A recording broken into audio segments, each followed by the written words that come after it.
May 2026, Elon Musk attends a state banquet in Beijing. Someone films 60 seconds of it, and then 82 million people watch that clip. And they reach completely opposite conclusions. Some saw a genius being authentically himself. Some saw a man who was probably on drugs. Some saw contempt. Some saw charm. Some saw someone who doesn't care about a single person in the room. It was the same footage. It was the same pixels.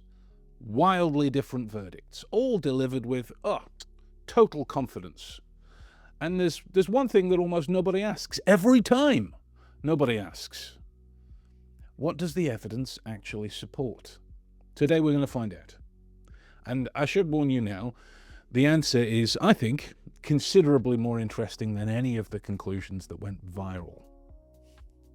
My name is Ben Cardall. I'm a licensed private investigator, published author, and I've spent the better part of my career teaching law enforcement, intelligence professionals, and organizations how to read human behavior as a professional discipline, because getting it wrong has real consequences. There is a version of Sherlock Holmes that most people carry around. Cold, logical, emotionally detached, the man who feels nothing and therefore sees everything. That version's wrong. Conan Doyle's Holmes felt a great deal. He was impulsive, obsessive, bored between cases to the point of dysfunction. What made him extraordinary wasn't an absence of emotion. It was that he refused to let feeling drive the conclusions that are made. He noticed the pull toward the obvious answer and then interrogated it instead of following it. That is the hardest cognitive skill there is. And it's the only one that produces honest analysis. So what we do here is apply that discipline to public figures, footage the internet tends to lose its tiny mind over. Not to tell you what celebrities are secretly feeling. There are about 400 channels doing that already. They are confidently, entertainingly, and demonstrably wrong in ways the science has been documenting for decades. Honorable. What we do here is show you exactly how deep the rabbit hole goes when you apply the actual research, and then show you where the evidence stops and that dreaded word guessing starts, because those are two completely different places. And cards on the table, it is difficult for most people to be honest about either of them. Elon Musk, 54 years old, South African born, naturalized American, founder or co-founder or hostile taker-overer of PayPal, SpaceX, Tesla, Neuralink, The Boring Company, and current owner of X. As of the 12th of June, 2026, he was the world's first trillionaire, after SpaceX listed on the NASDAQ and pushed his net worth past $1 trillion. For the first time in history. That number moves quite a bit. By the time you watch this, it may be above or below that threshold again, depending upon where his holdings are trading or how many rugs are being pulled. That volatility is not a footnote. It's part of the point. So we're going to come back to it, right? He is also one of the most analyzed people on the internet. Everyone has a read on him. Everyone has an opinion on him. Everyone is certain their read is correct. That certainty is exactly what we need to examine before we look at a single frame of footage, okay? Before we close this out, I'm sat here actually editing this as we speak, and I've just seen something else online. June 27th, Musk responds to a post on X, Twitter, claiming that Mackenzie Scott, Jeff Bezos' ex, and by any objective measure, one of the most prolific philanthropists in human history, having distributed like $26 billion to roughly 2,700 organizations, was spending her money making the world a worse place. His response was 2 words, sadly, yes. Now that's just 2 words. The emotions poured into it. His criticism targets her donations to organizations focused on racial equity, climate, DEI, LGBTQ plus issues, causes he's previously described as divisive and counterproductive. Now, let's be honest about things. My instinctive response to that is visceral. $26 billion to HBCUs, climate organizations, communities that have historically been underfunded and overlooked. And the characterization of that as making the world worse landed on me as genuinely objectionable. But that's my emotional response. I'm naming it because that's the whole point of this episode. It's that your emotional response to Elon Musk isn't analysis. You can hear the gardener right outside the door. And that applies to me too. Right? So apply the framework again. His stated position, consistent with everything that we've examined today, is that certain forms of philanthropy directed at DEI, climate infrastructure, and social equity causes actively damage Western society rather than improve it. That's his ideological position, and to him, that makes sense. It's not the same as not caring about people. There is a difference. It's like, to him, however much we disagree with it, he's still caring, but in his own unique way. It might be wrong. It might be motivated by factors beyond what he states. But observable behavior, that's what we're dealing with.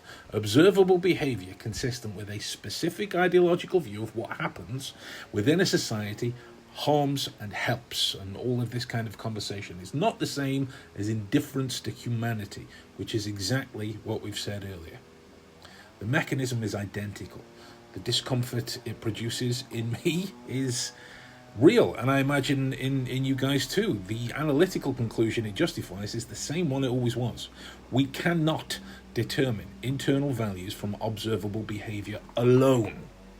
And the moment I let my feeling about that Twitter post drive my conclusion about who he is, I'm doing exactly what 82 million other people did in Beijing. So, connected to why your brain has already decided things, those 82 million independent analyses, they really are 82 million prior models of Elon Musk, each one of them looking for confirmation. The footage beautifully provides it for all of them, simultaneously and in opposite directions. That's a mechanism. Lucky for us, it's got a name. The halo effect. Documented first by Thorndike in 1920, extended comprehensively by Nisbet and Wilson in 1977, and then embedded in Kahneman's work on fast thinking. The mechanism is that one strongly positive attribute, usually status or success, it generates a cascade of positive inferences about entirely unrelated qualities. He built rockets, therefore his behavior at a state dinner probably reflects a strategic intention that ordinary people like you and me can't perceive. His facial expressions just carry meaning the room hasn't caught up to yet. That's a chain of inferences. Every link requires evidence. Nobody checks the link. Runs the same mechanism in reverse. The horn effect, strongly negative attribute, poisoning the well for everything else. He made decisions that disturbed people.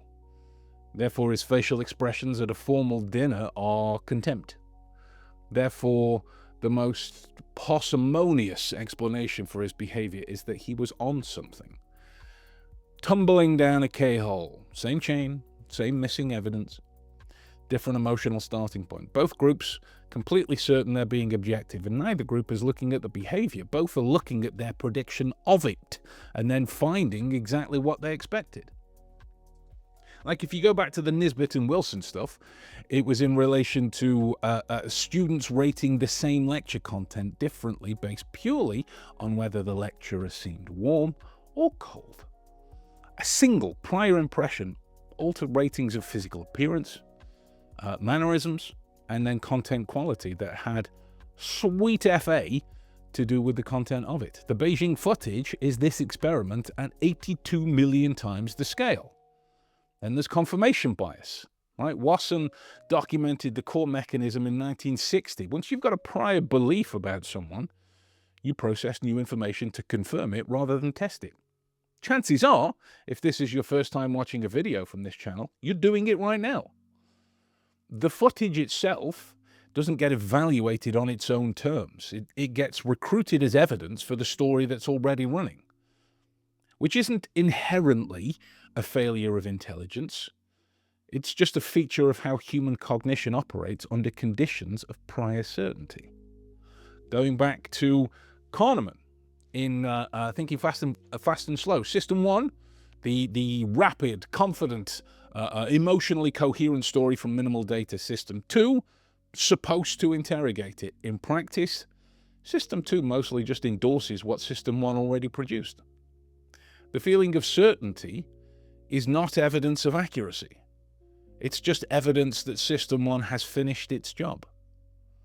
And then we can sprinkle on some thin slicing. Ambady and Rosenthal, looking into it and coining the term in 92, I think. People making accurate judgments from very brief samples of behavior. 2 seconds, 6 seconds, 10 seconds.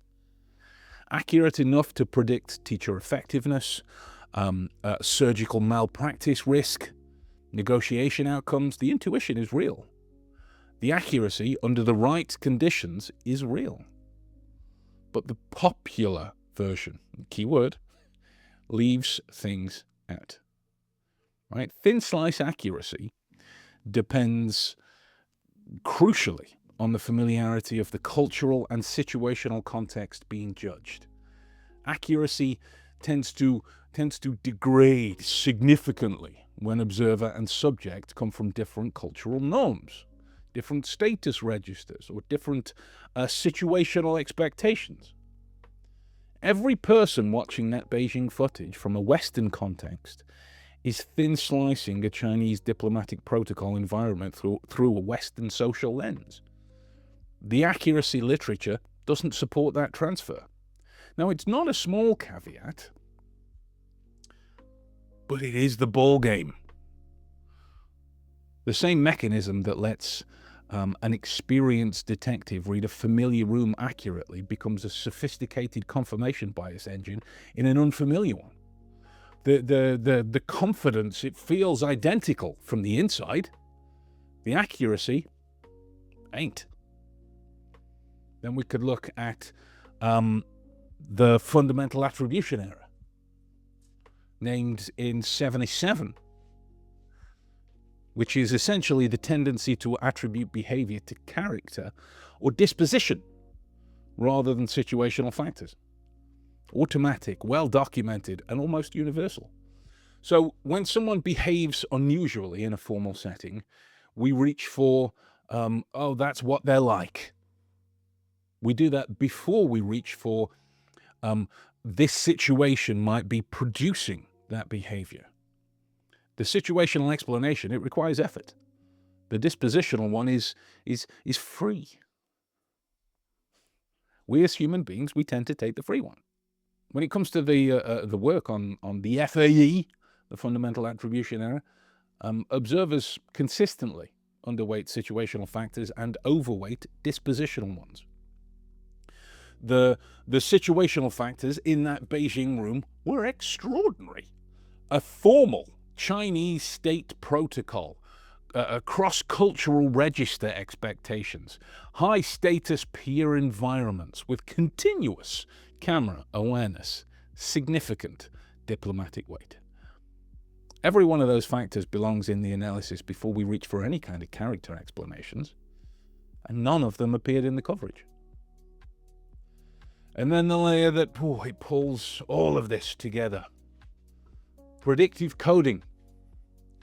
Carl Friston's active inference framework, with Queen LFB's constructed emotion theory just sitting a little bit downstream. The brain isn't a passive receiver of sensory data, it's a prediction engine. So it generates a model of what is probably happening. Then it checks incoming data against that model. So if you're in an emotionally charged, high-speed social perception situation, when the data doesn't fit the model, the brain usually adjusts the data. So what you perceive when you watch that footage is not a neutral readout of Musk's internal state. It is your brain's prediction generated from your prior model of him, confirmed by incoming data that is processed to fit. The confidence you feel is the confidence of a prediction. It's not the accuracy of a measurement. Lisa Feldman Barrett extends it to emotion specifically, in that emotions aren't universal readouts that display reliably on the face. They are constructed contextually, specifically, shaped by the conceptual history of both the person experiencing and the person observing. So the 82 million confident reads weren't observations of his internal state. They were constructions that were generated by observers and then projected outward, confirmed by models that they already held.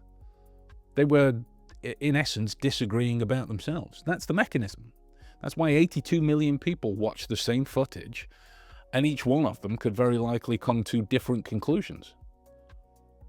This isn't a fault of stupidity, it's a fault of being human. So the question is whether you're going to let the mechanism run unchecked, or whether we're going to do what Holmes actually did and notice the pull toward the obvious conclusion and then interrogate it instead. Before we look at the footage, let's deal with the number, right? Because it's generating more cognitive noise than almost anything in the story. I think I've just found dog treats in my pocket.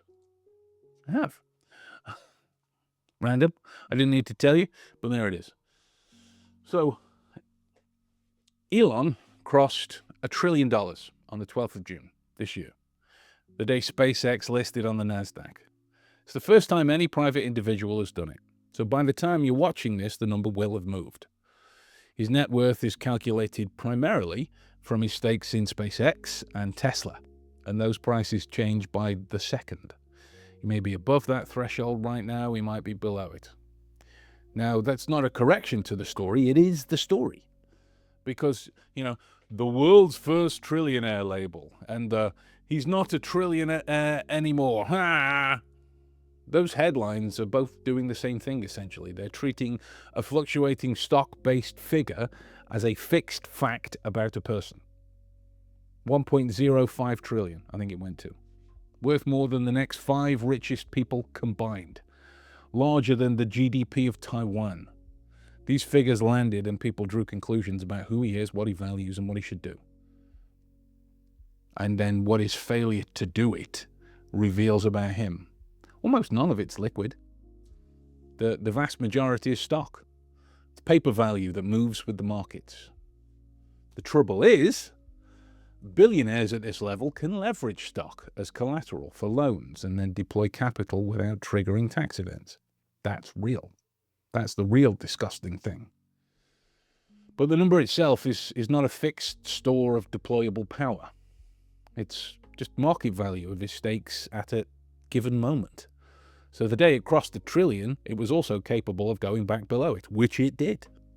Okay, so here's where the bias mechanism kicks in.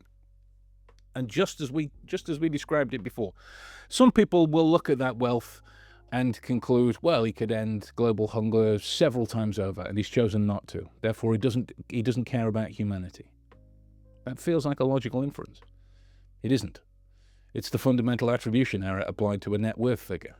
It reaches straight for the dispositional explanation, he doesn't care, and then skips the situational ones entirely. His stated position is that deploying capital into SpaceX, Tesla, and AI represents a greater long-term return for humanity than direct humanitarian intervention. So I can disagree with that position. But what we can't do is infer that his internal values from the fact that he holds it. Observable behavior consisting with prioritizing systemic solutions over direct intervention is consistent with multiple internal positions simultaneously. It's genuine belief, it's strategic calculation, it might even be indifference. The behavior doesn't distinguish between them. Anyone telling you it does is doing exactly what body language analysts do with 60 seconds of footage in Beijing. The number's real. The conclusions that are stacked on top of it are the same cognitive machinery, just running on different data. And then we look at the IQ. That's the one I get asked about the most. IQ and the rockets, mostly. We're almost auditing the legend that goes with him, but to do so against the evidence, right? So let's do the IQ question, because it's like the foundation of the genius framing, and it doesn't hold up. The internet, in its infinite wisdom, has settled on a number somewhere between 155 and 160, cited again with total confidence. No source, because there is no source. Musk has never taken a publicly documented IQ test. No instrument, no examiner, no date, no score on record. The circulating figure is reverse inference. He built extraordinarily successful companies. Therefore, the number must be very high. That's the summation of the thoughts. Now notice what that is.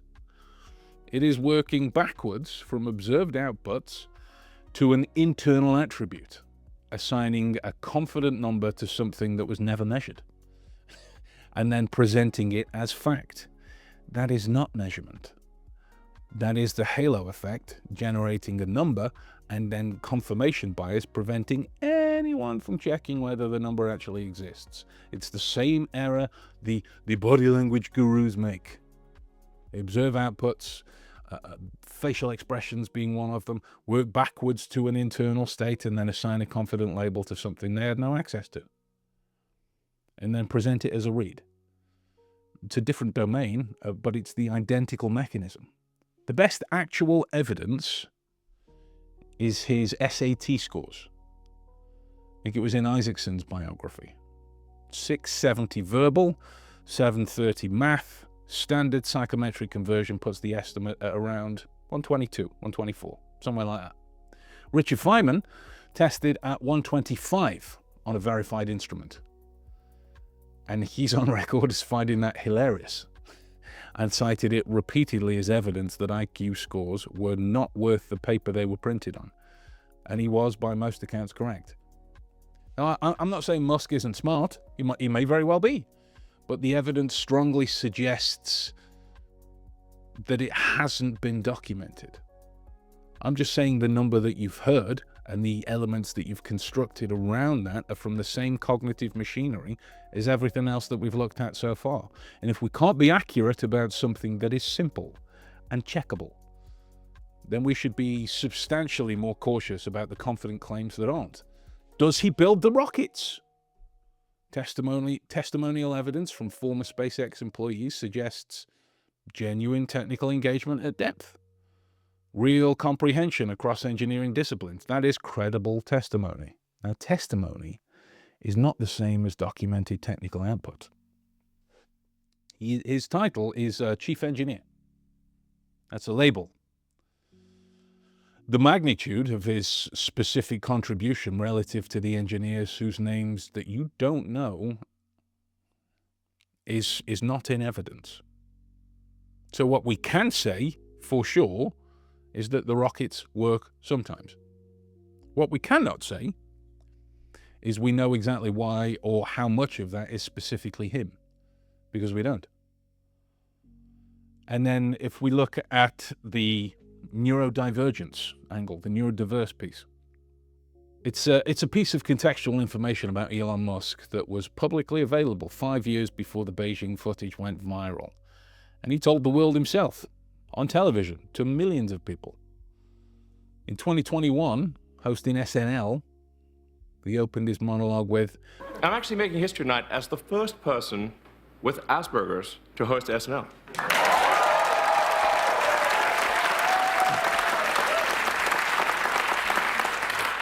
Or at least the first to admit it.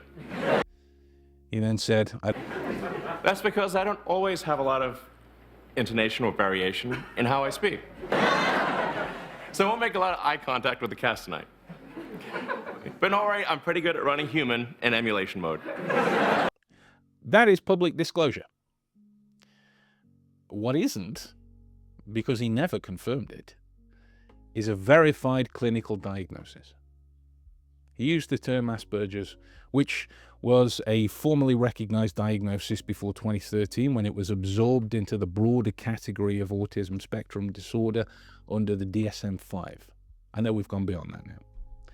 The specificity of the term suggests that he may have been assessed before that reclassification, but he didn't name a clinician.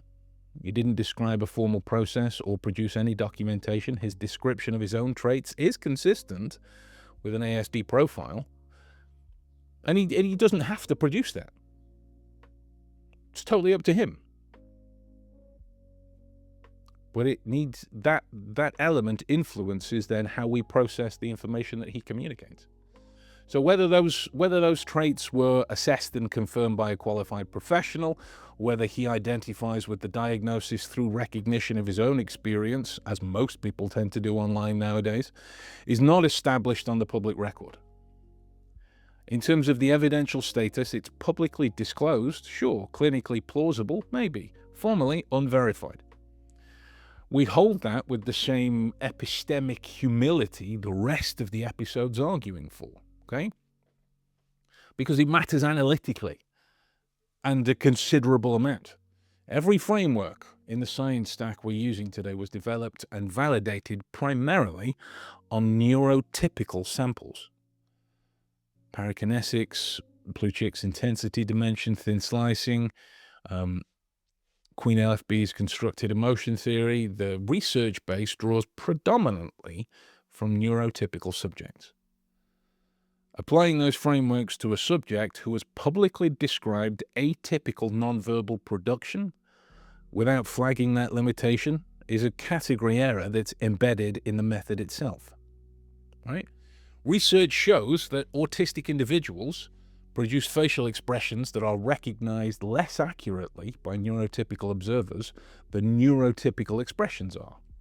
So ASD expressions are consistently rated as less natural and more intense. And critically, they were equally poorly recognized by both neurotypical and autistic observers, which suggests idiosyncratic rather than common atypical representations. The display to internal state mapping that standard body language frameworks assume may not apply in the same way for a neurodivergent subject. The face isn't running the same output rules that the frameworks were built for. And Musk told the world this in 2021. His intonation doesn't vary the way a neurotypical person's does. His eye contact doesn't follow the standard social rules. It's running what he called human emulation mode. It's something that he does consciously, deliberately, which means when he isn't doing it, his nonverbal output may diverge from neurotypical display norms in ways that standard frameworks can't reliably interpret. So every analyst who watched the Beijing footage and then applied a neurotypical framework to his facial expressions had access to that information. It was 5 years old and one SNL clip away. None of them mentioned it, not once. Now, that's not a minor oversight. It is a foundational variable that undermines the entire method being used. So before you watch a single second of today's footage, you now have more contextual information about this subject than every outlet that covered the Beijing clip combined.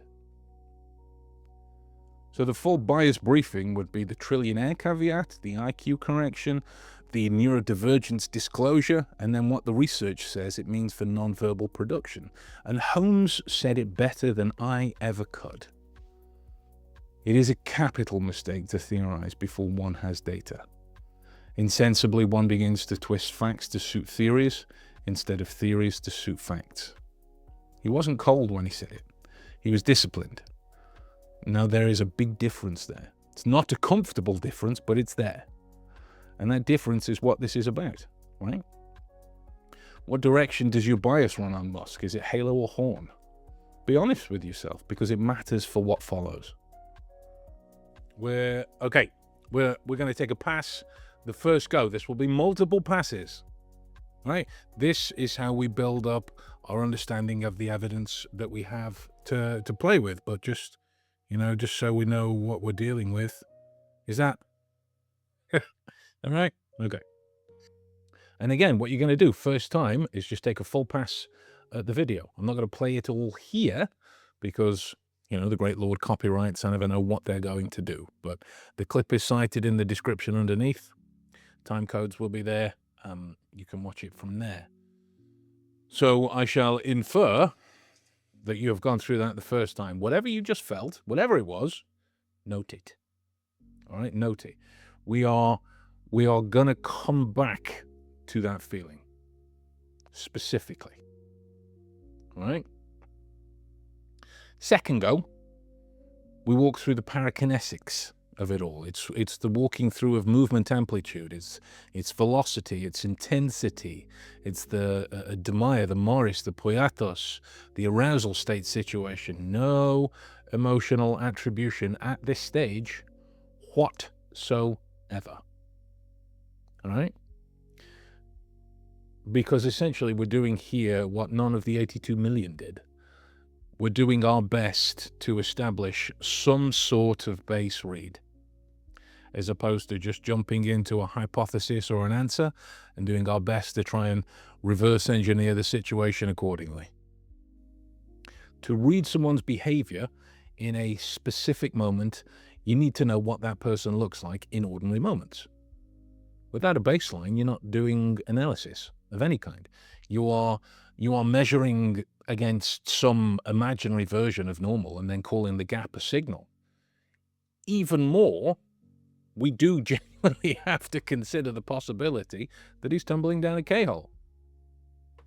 So to gain an understanding of what he's like at normal for Elon, in those particular situations where there are all these kinds of diverse factors, that's a critical thinking nightmare, because all we want to do with our brains is just jump to the easiest available situation that explains away our particular analysis. So even if we were to take the SNL clip as addition, high pressure, lots of people watching, deeply social situation, some kind of performative angle is to be expected. Still, there's not a lot of movement in the face. Still, there is not a lot of frivolity or amplitude in his movement. But there is the cultural differences. That one's filmed on an American television show, and this one is a Chinese-hosted state dinner. Okay? This is the same person, just different contexts. So we have a reference point. And bear in mind, what we know about his nonverbal profile is fixated within our generation of what explains what, right? We're not working with a standard neurotypical baseline. We're working with someone who's told us his output doesn't follow neurotypical rules. That's not a reason to stop the analysis. It's a reason to hold the conclusions more loosely, right? So let's take a look at this.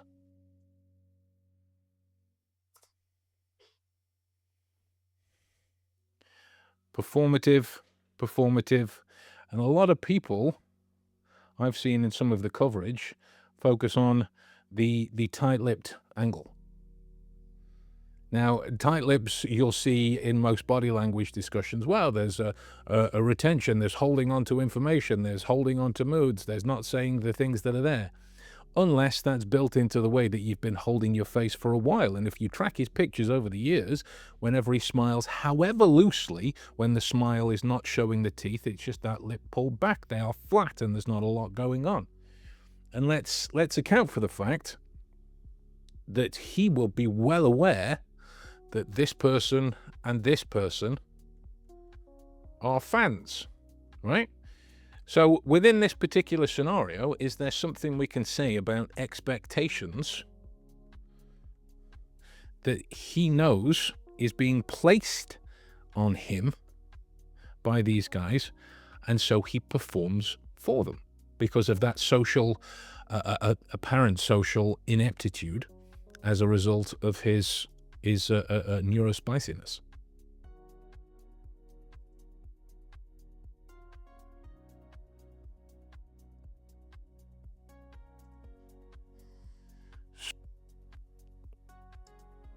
I would be willing to bet everyone has been in this situation where he's gone from the immediate relaxed nature in the chair, moving forwards straight into telephone. Now, regardless of what he's doing, let's put this in a situation that's accessible by everyone. Who hasn't used their phone in a social situation for those people who are, at the very least, a little socially awkward or a little socially conscious, let's say, as a form of escape? Checked messages you don't have, responded to emails you don't need to, and then put into the fact that he is a businessman. He runs, or rather would have us believe that he runs several insanely busy businesses. So it is at least very reasonable that this would be needed to be used at a moment's notice, right? So to project disconnect on that particular situation is to forget the magical C word, context.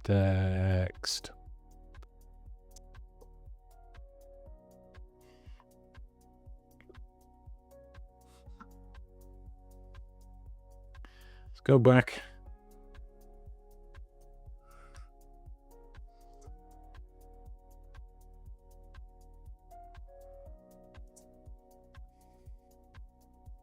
Right? It's high amplitude and velocity that is consistent with an elevated state of sympathetic nervous system arousal. Elevated arousal is not specific to a single emotion.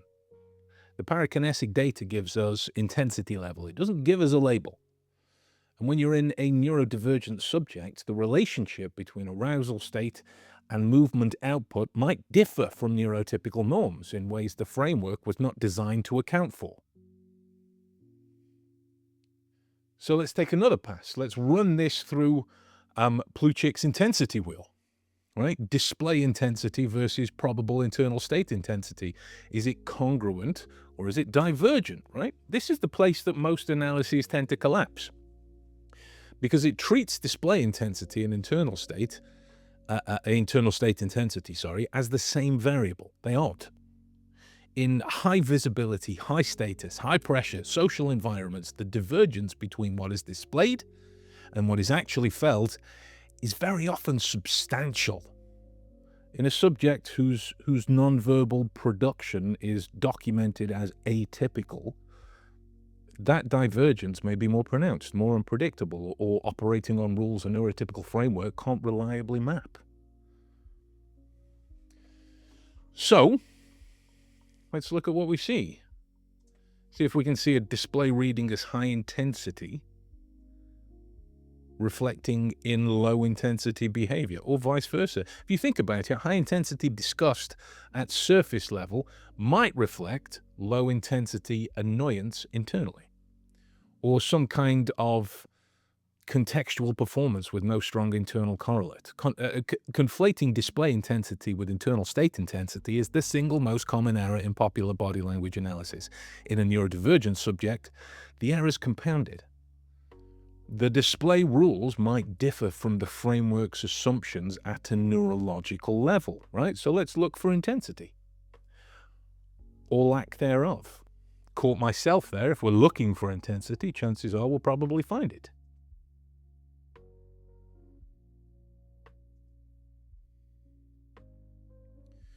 Now, we can pull in the nature of elocution, in that when someone's greeting you, do you stand? But then where are the rules?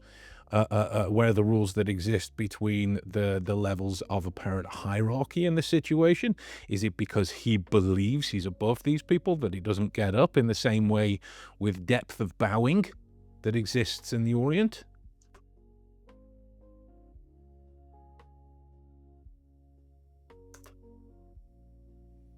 That's the trouble with this kind of... Let me see if I can rewind it back to that expression.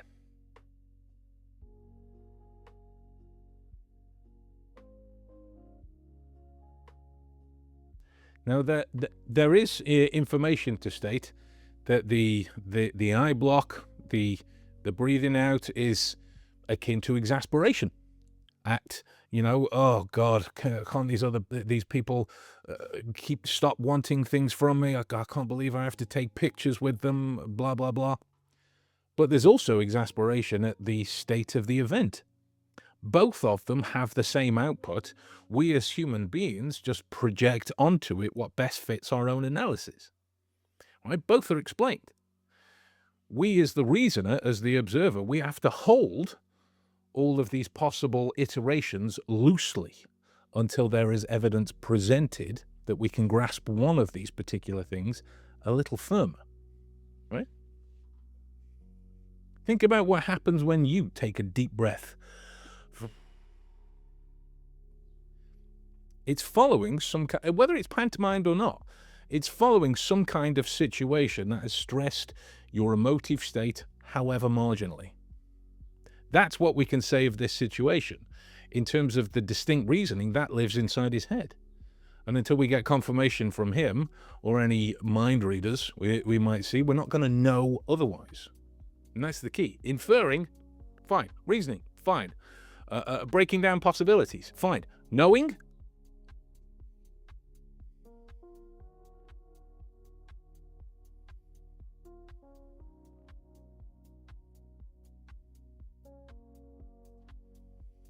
I always like the fact that the left eyebrow is the pantomimed one. It's like the Rock in that situation. Right? Is it habit of a caricature that he's putting on?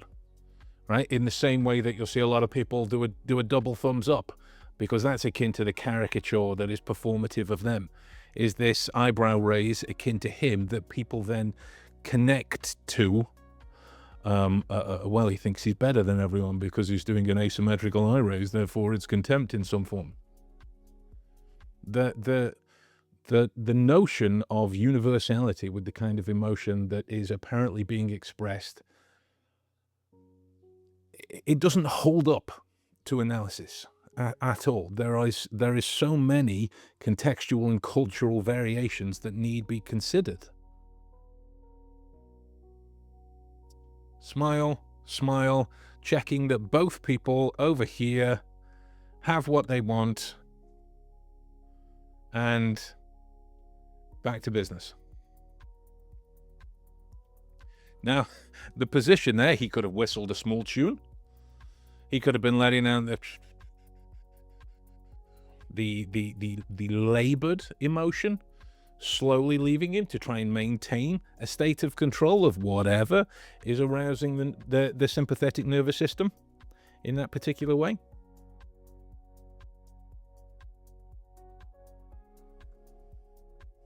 So what we can say is that in terms of intensity, it doesn't feature very highly. So the mood, the state, is very open to change, right? Let's take it from a thin slicing debate. Yeah, the eyebrow raise at Lei Jun, the sigh, the spinning. There's all of the material to consider. The thin slicing literature doesn't say gut reads are wrong. It says they are accurate under specific conditions: cultural familiarity, situational match, shared social register between observer and subject. None of those conditions were present for a Western audience watching Chinese diplomatic protocol footage online. And there's a fourth condition. The research has only recently begun to address it as well: the neurotype match. Thin slice accuracy research has been conducted almost entirely on neurotypical subjects and how they read neurotypical subjects.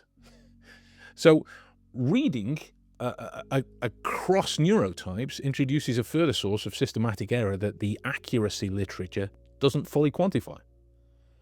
The confidence of those reads was not matched by the conditions required for that confidence to be warranted. So it's on multiple axes simultaneously. Yeah? There's too many variations to consider, because We have the self-analysis over here, right? What do we know of this guy? What do we know of this guy? What do we know of this guy? Because in terms of the call and response elements for thin slicing, we have to take stock of the awareness between these, the awareness between these, the awareness between these, the awareness between this guy and this guy and this guy. So there's this whole mess of slices to consider, and you want to look at a situation and get one clear read? Not going to happen. Right? It's not going to happen. Accuracy degrades across cultural and situational mismatch. It degrades further when observer and subject don't share neurotypical expression production norms. This Beijing footage presents both mismatches at once. So the confidence of all of those many millions of reads was real. The conditions for that confidence, they weren't met. Right? And then go again. Go again. So take a final pass with all of the frameworks running simultaneously: pyrokinetics, Plutchik intensity, thin slice conditions, Queen LFB's construction model, ASD disclosure. This is the one thing missing from every piece of coverage that I saw, and I haven't seen every piece of coverage, so that's important to state as well. So it may in fact be that this exists in some of them. Right? It's just that in most of them, I didn't see it. It's cultural framing. Again, the same as the handshake. This is a state banquet hosted by Xi Jinping. Chinese protocol expectations are specific and significant. The room is full of executives operating with a social register around face, hierarchy, and formal behavior that doesn't map directly onto Western defaults. Lei Jun is not just someone who wanted a selfie. He is the CEO of Xiaomi. He has publicly credited Musk as a formative influence for years. The interaction carries weight on both sides. The cultural expectations around how that weight gets managed in the room are not equivalent to a Western networking event. Treating them as equivalent is not a minor methodological oversight. It is the fucking analysis. And then layered on top of that cultural mismatch is the neurotype mismatch. You know, an individual with a publicly disclosed atypical nonverbal profile, however real that diagnosis might be, if he's in a high stimulus, high protocol, high visibility, diplomatic environment, processing an unexpected social approach from a high status peer with cameras running throughout, you think you're going to behave in your normal way? The behavioral output from that constellation of factors, read through a neurotypical framework by neurotypical observers who'd either forgotten or never registered a 5-year-old piece of public disclosure about how his nonverbal communication actually works. This is what produced 82 million confident verdicts. Emotions are not universal readouts. They are constructed, contextually specific, shaped by the conceptual and cultural history of both the person experiencing and the person observing. So in a neurodivergent subject, Barrett's framework carries additional weight. The construction process on both sides of the interaction might be operating on different rules entirely. The confident diagnoses from that footage were not observations. They were constructions, then projected outward, confirmed by prior models in a context where the frameworks being used weren't designed for the subject they were being applied to. That's a very big sentence.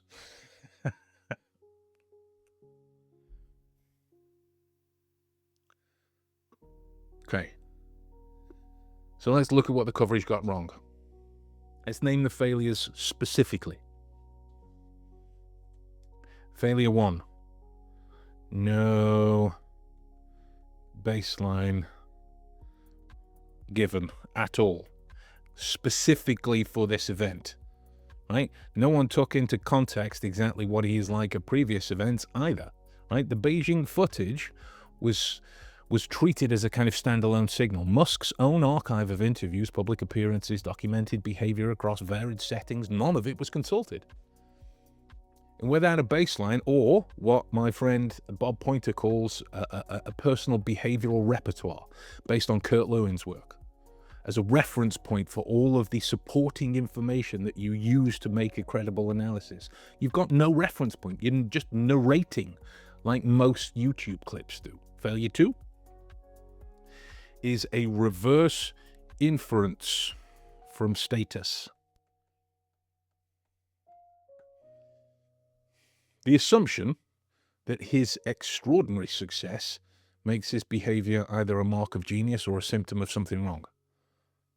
Both readings, they start from status. Neither starts from behavior. And then it is equated to behavior. That's the halo and the horn effects operating as analytical frameworks, which they aren't. Failure 3 is our internal state attribution.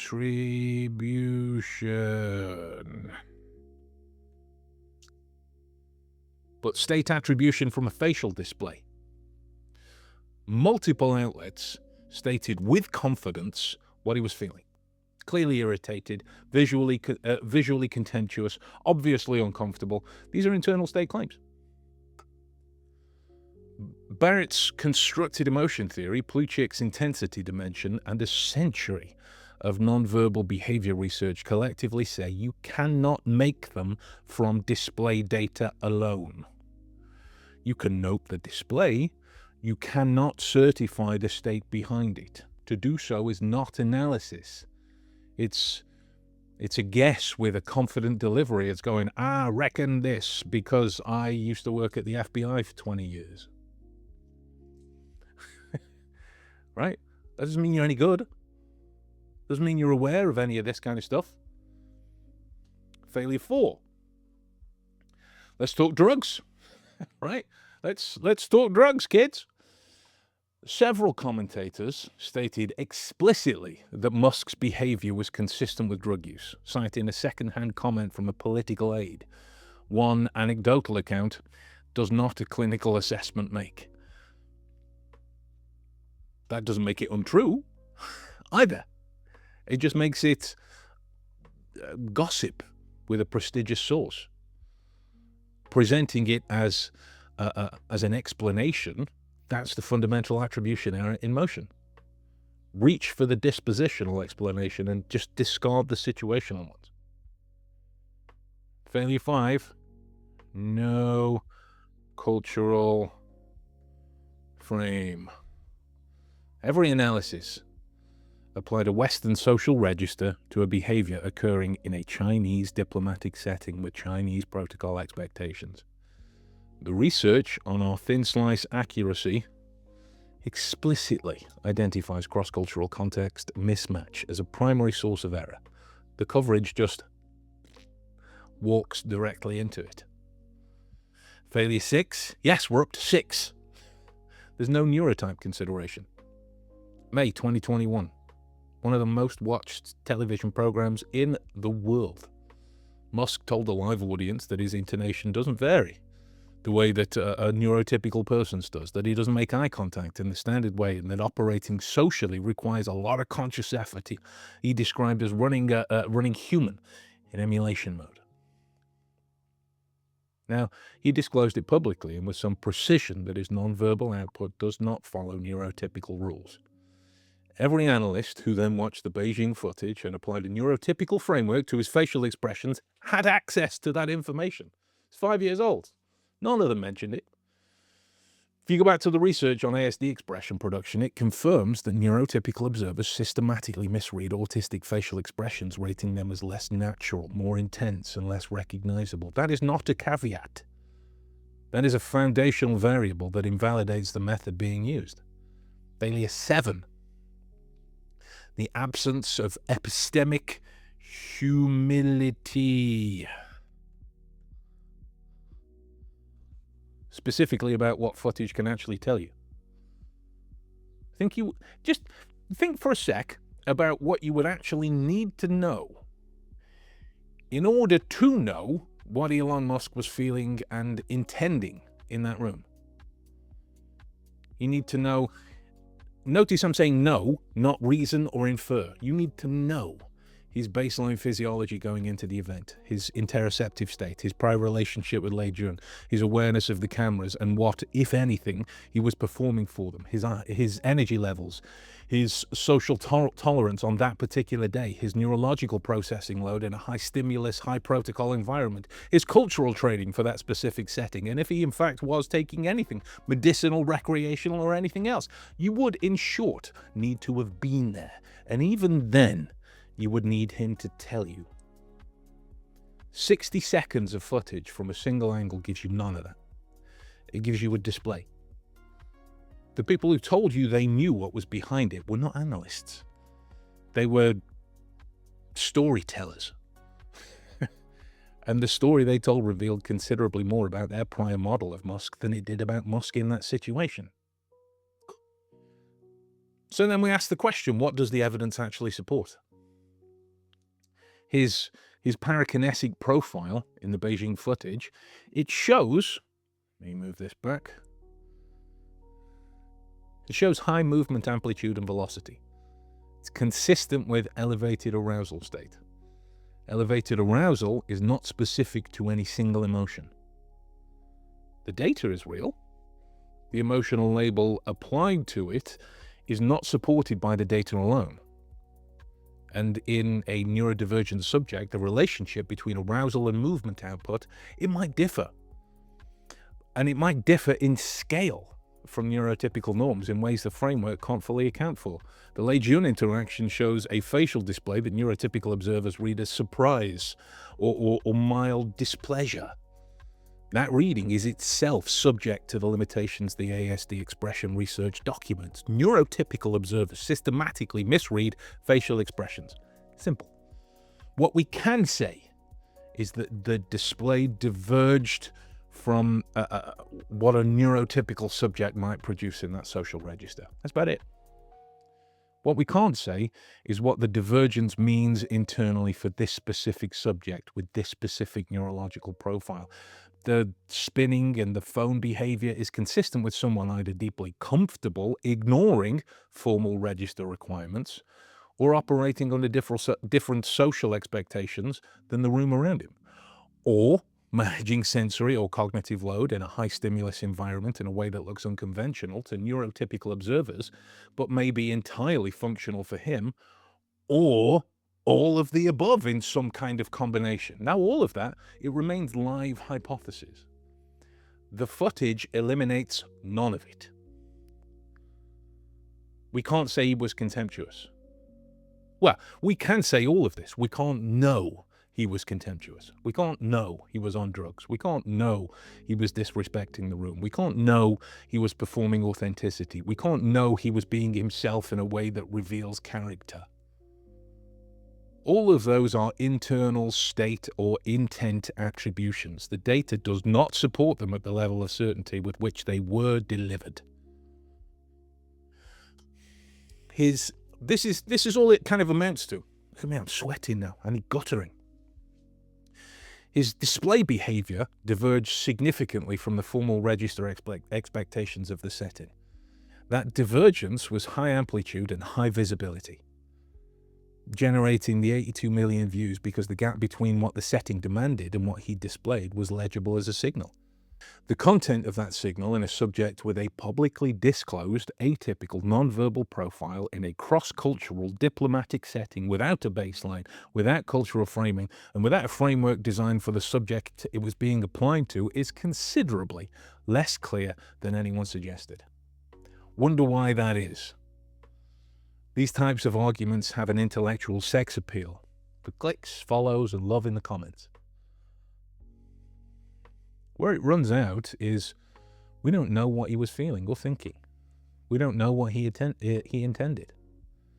We don't know whether the display was congruent with his internal state or diverging from it, or operating on output rules that standard frameworks weren't designed to read. We have 60 seconds of footage from one angle.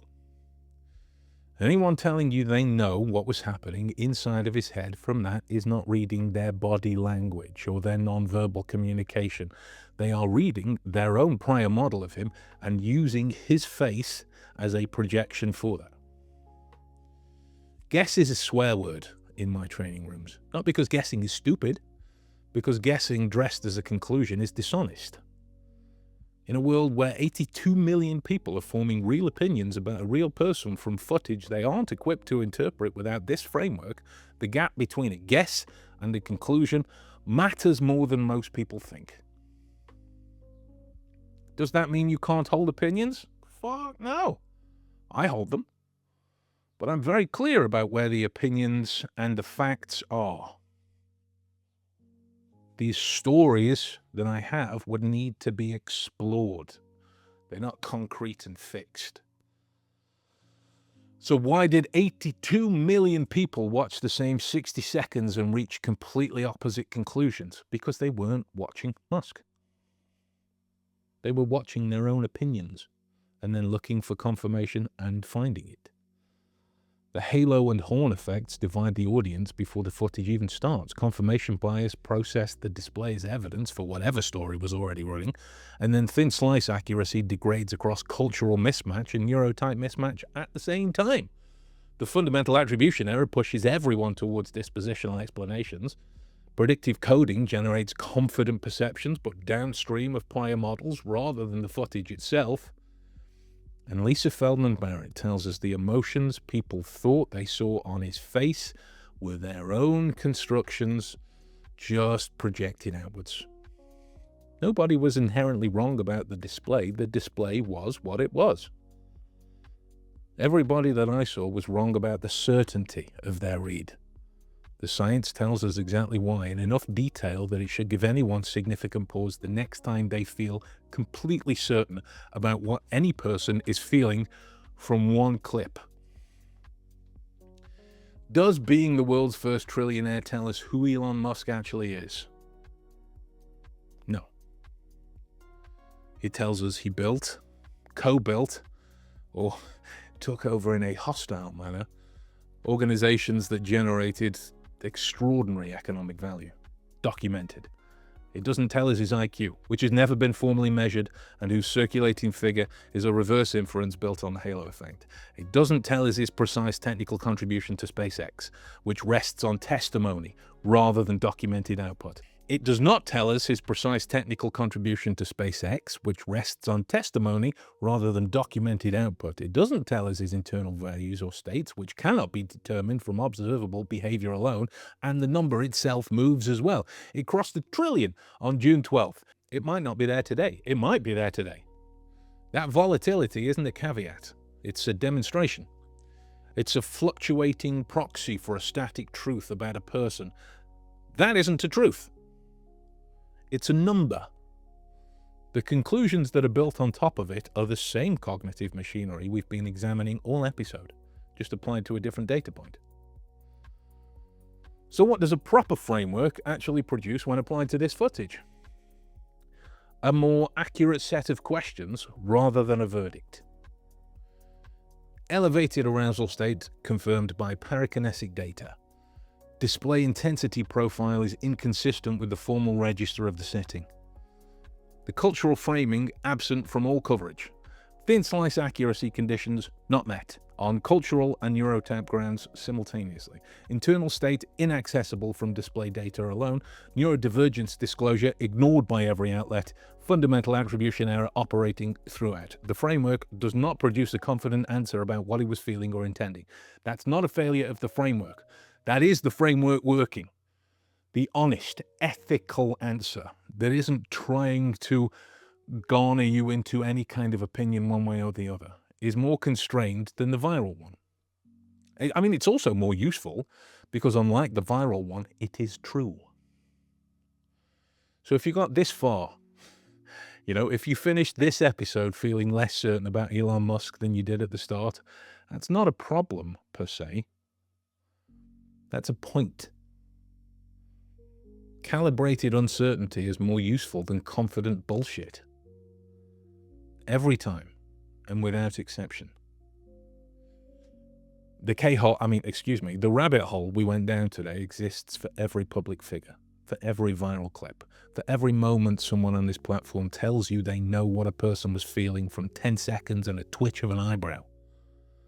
The science that maps that territory is deep, well documented and almost entirely absent from the body language content that is really the reason these videos are here to change. So subscribe if this was useful. The comment worth responding to isn't, "I always knew he was X." No pun intended. It is, "Here is a piece of evidence I think changes the analysis." That's the conversation worth having. I'll see you in the next one.